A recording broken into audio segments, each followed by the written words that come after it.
Using precognition, it helps to be creative. Let me show you some artists that have precognition. First, let's talk about my favorite artist, Michelangelo. In his painting of the Sistine Chapel, he actually depicts the brain. Not only does Michelangelo show God as the brain, he also shows how it works with being able to pass thoughts on along to people using precognition. Here you can see the outline of the brain and all of the parts that it represents. Next, we have Leonardo da Vinci. Leonardo da Vinci had a huge understanding of anatomy with the Vitruvian Man, but he was actually drawing flying machines before people had actually invented them. This is a representation of a helicopter.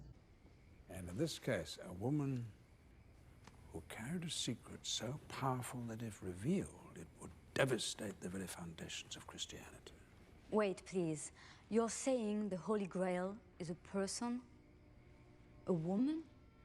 And it turns out she makes an appearance right there. But they're all men. Are they? What about that figure on the right hand of our Lord, seated in the place of honor? Everyone knows Leonardo da Vinci's Last Supper. And everyone points out that this actually isn't one of his apostles in the Last Supper, that this is actually Mary Magdalene. But I want to point something out to you. This is the Mona Lisa. Mona Lisa in Italian means my lady. And it is my personal belief that people misunderstood his Mona Lisa and that this is also a picture of Mary Magdalene. As you can see, a similar painting of the background right behind her shoulder, right here. And you can see it in this painting right here. We'll get into my version of what the Da Vinci Code really is in another video. I want to point out this painting called the Salvator Mundi.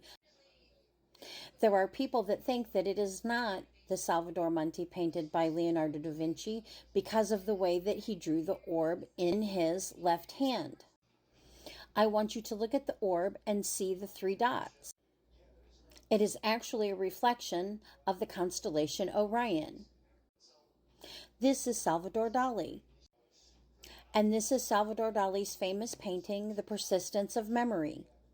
And this is also Salvador Dali's painting of the Last Supper, his interpretation of it.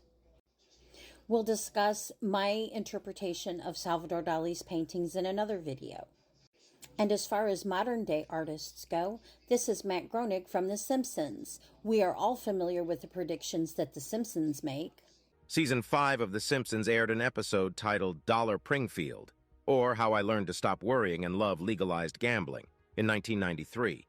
The episode featured a subplot about a performance in which a white tiger attacks the flamboyant Las Vegas performers Gunter and Ernst. Number 2. Autocorrect Fails. Season 6, Episode 8 of The Simpsons' Lisa on Ice, aired in 1994, foreshadowed a common modern-day annoyance, the smartphone autocorrect fail. Number 3. Faulty Voter Machines. In the 2008 episode Treehouse of Horror Do18, The Simpsons aired a segment where Homer attempts to vote for Barack Obama in the U.S. presidential election, but the voting machine continually changes his vote to the Republican candidate, John McCain. Being an idiot savant, not only can I write poetry, but I'm also an artist.